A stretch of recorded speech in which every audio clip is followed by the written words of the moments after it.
পূর্বের আকাশে ওই যে সূর্যটিকে দেখতে পাচ্ছেন, ওই যে সূর্যটিকে, এটির আসল রংটা কি আপনি জানেন? সূর্যকে আমরা কখনো গাঢ় লাল, হলুদ কিংবা কমলা রঙের দেখে থাকি, কিন্তু এটি সূর্যের আসল রং নয়। তাহলে সূর্যের আসল রংটা কি? তাহলে বিজ্ঞান কি বলে শুনুন। জ্যোতির্বিজ্ঞানের সবচাইতে আশ্চর্যজনক তথ্যগুলোর মধ্যে একটি হলো সূর্য মোটেই হলুদ নয়। প্রকৃতপক্ষে সূর্য এক বিশুদ্ধ সাদা আলো ছড়ায়। মহাকাশ থেকে পৃথিবীর বায়ুমণ্ডল ছাড়া আমাদের এই নক্ষত্রটি চোখ ধাঁধানো সাদা আলোয় উদ্ভাসিত হয়। এই সাদা রংটি আসলে দৃশ্যমান সমস্ত রঙের এক নিখুঁত মিশ্রণ। আসলে কেন একে আমরা কখনো হলুদ, কখনো কমলা কিংবা কখনো গাঢ় লাল দেখি, এর উত্তর নিহিত আছে পৃথিবীর বায়ুমণ্ডলে, যা একটি প্রাকৃতিক ফিল্টারের মতো কাজ করে। পৃথিবীর বায়ুমণ্ডল মূলত কয়েকটি লেয়ার দিয়ে ঢাকা, যা আমাদের এই সুন্দর পৃথিবীকে চাদরের মতো ঢেকে রাখে,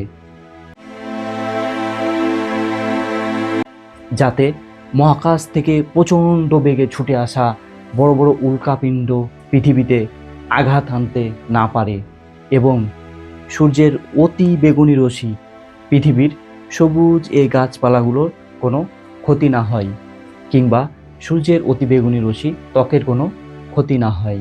এজন্য স্রষ্টা পৃথিবীর বায়ুমণ্ডলকে চাদরের মতো কয়েকটি লেয়ার দিয়ে ঢেকে রেখেছেন।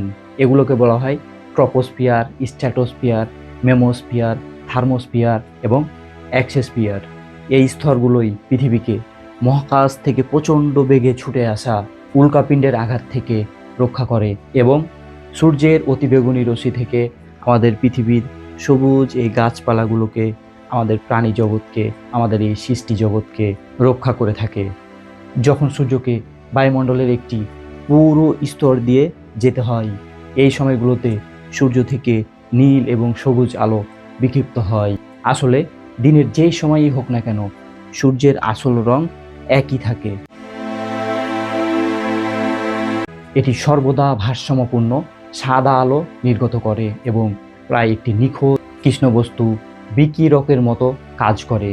এর সর্বোচ্চ আলো নির্গমন দৃশ্যমান বর্ণালীর মধ্যেই ঘটে, যার অর্থ হলো মহাকাশ থেকে আমাদের চোখে এটি স্বাভাবিকভাবেই সাদা দেখায়।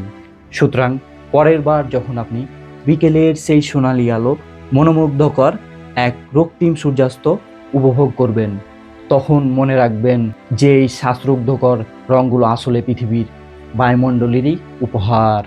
সূর্য নিজে অপরিবর্তিত থাকে এবং সমস্ত সৌরজগৎ জুড়ে উজ্জ্বল সাদা আলো ছড়ায়। সূর্যের আসল রং বুঝতে পারলে তা আমাদের কেবল নক্ষত্রটিকেই নয়, বরং পৃথিবীর বায়ুমণ্ডল যেভাবে আমাদের দেখা জগৎকে রূপ দেয়, সেই অবিশ্বাস্য প্রক্রিয়াকেও উপলব্ধি করতে সাহায্য করে।